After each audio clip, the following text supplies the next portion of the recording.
do a sound test here.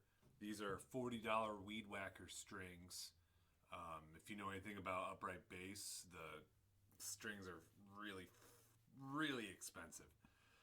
So $40 is like a steal. That's kind of standard for bass guitar price. Oh, this is a bass I got for free. Thanks to Joe Fry. Or free? I really don't know how to say your name. I've only read it. So Joe Fry, thank you. Thank you so much for your kindness. I glued the neck back on with help from John Thornberry. And we're going to taste test these $40 Weed Whacker strings against these $280 Evah Pirastros from Jason Sturgill. They're on loan. So, like, I'm a lucky boy.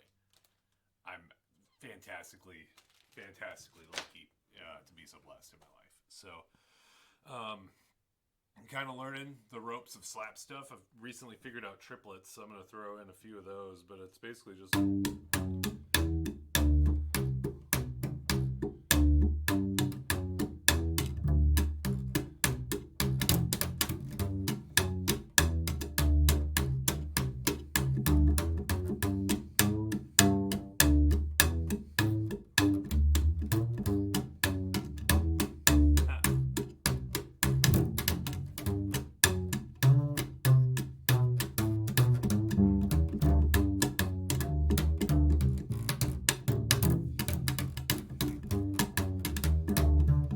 Still can't figure it out.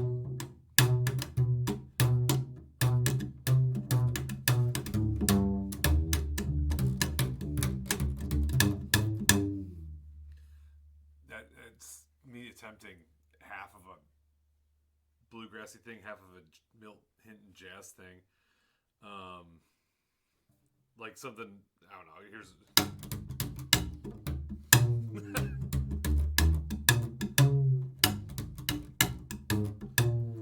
So that I played since I was 15. That's a little bit more.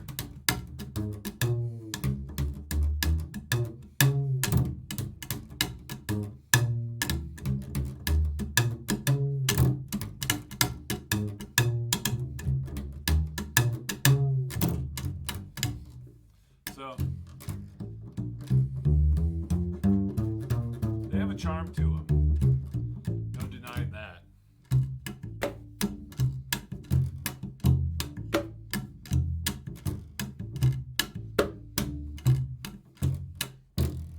The E and the A are the same gauge, and then the D and the G are the same gauge. It's a Kevlar core covered in nylon.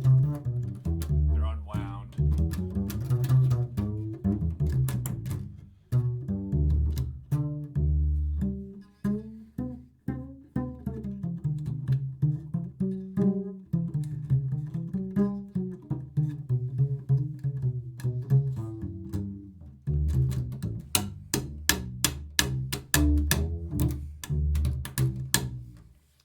And I'll get a close-up here in a second, but I had to shim the bridge with like 7 layers of maple veneer on the bass side bout and like 3 layers on the treble side, which is why I don't want to use it. Just to get them into that pop range to like hook like that. And then to get that triplet, lacks a lot of brightness on those low strings because they're not wound. So, I was, however, really delighted by the Arco sound. I thought was really interesting, and they simulate gut in kind of a nice way. I've never been a gut player, but and starting to learn the touch. You saw me kind of out muscle it on a lot of those. If you just put more muscle into it, it's not going to get more tone like on a Tomastic or something. So.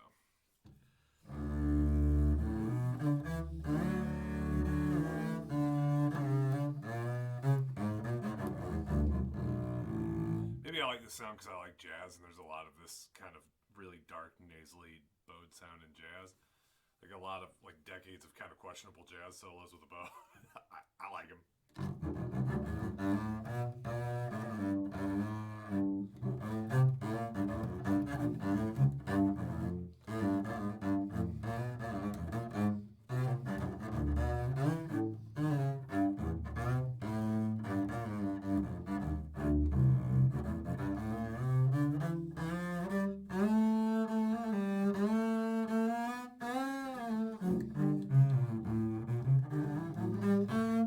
let me say that I'm not. It's. I'm pleasantly surprised by the Ergo Tone. It's not good, but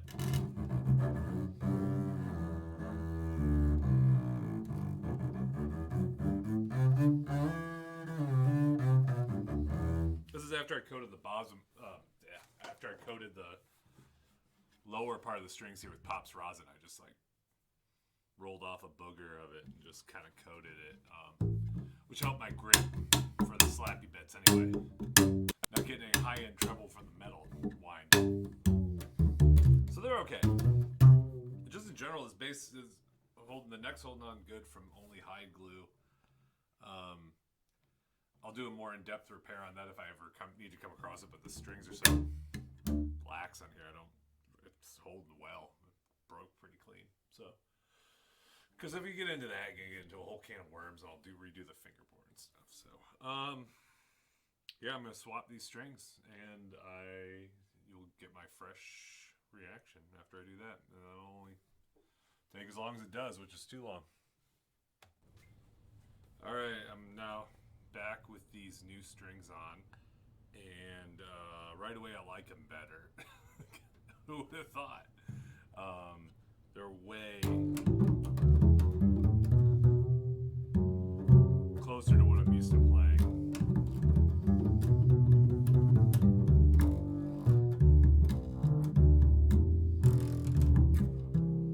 They're still settling in. Jason had been wearing them for a while, so they're stretched, but they're still settling into this. I mean, this bass is still settling into the neck. That was what was interesting about the Weed Wackers was because they're not metal. They just didn't like they stayed in tune. They held their tune really well. Once they settled in and like stretched, they didn't get off than more than like an eighth turn. Like really held their tuning. These are, metal again. It's cold, and this bass is gonna keep getting different every day as it learns to be a thing again. So it's just interesting. It's very bright still. Right away. Yeah, it's gonna keep doing that.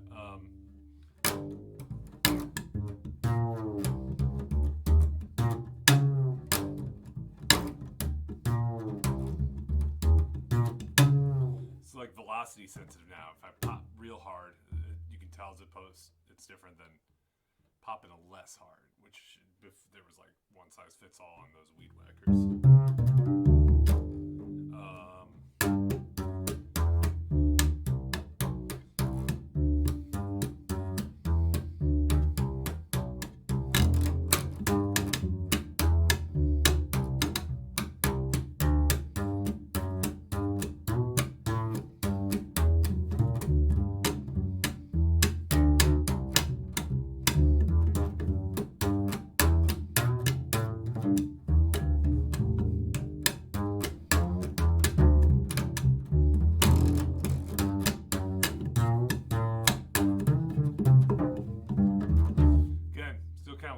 Already having an easier time doing it.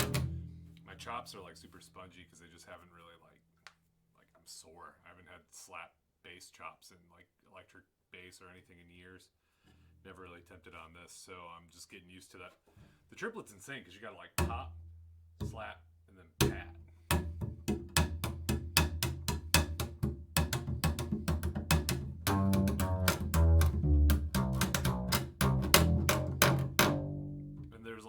Motion is so inefficient. It's it's a lot. But that sounds really good.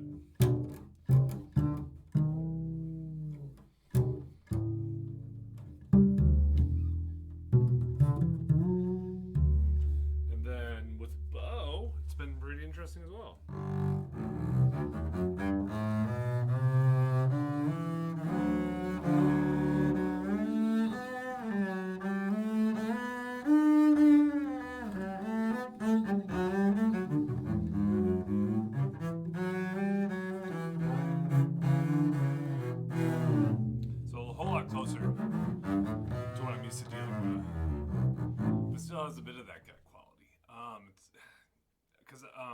was having a lot of trouble playing it on Jason's bass with his bow, and now that I got my own gear, and I've gotten used to those other more gut-like weed whackers. It's been really interesting.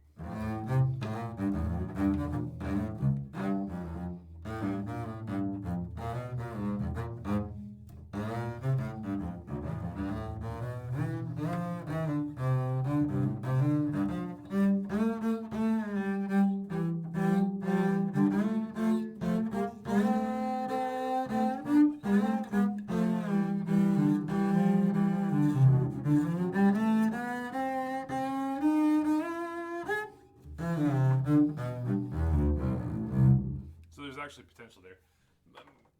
Man, it's like my biggest critique of them is like they're too nice for this bass. Because I still had to shim the bridge, like just about as much. I think it's 7 layers and 3, or 7 and 4 or something. I think I like omitted 1. I've got extras I can put in too.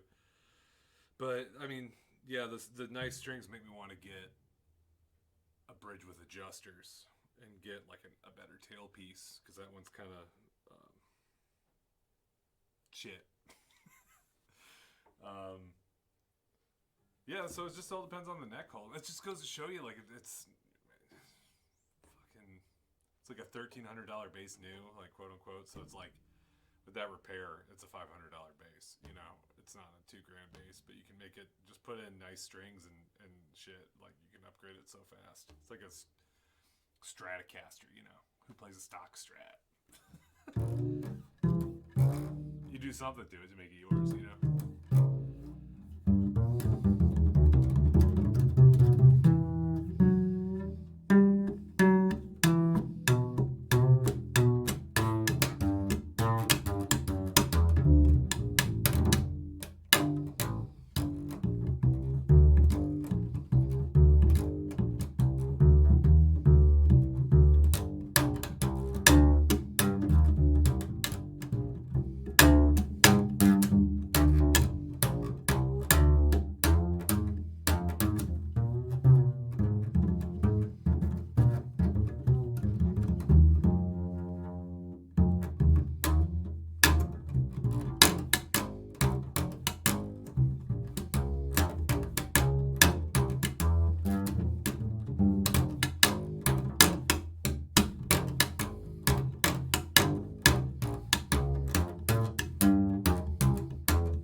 Want to get is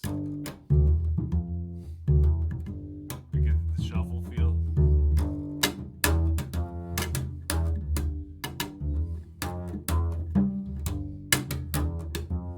I don't have it yet though.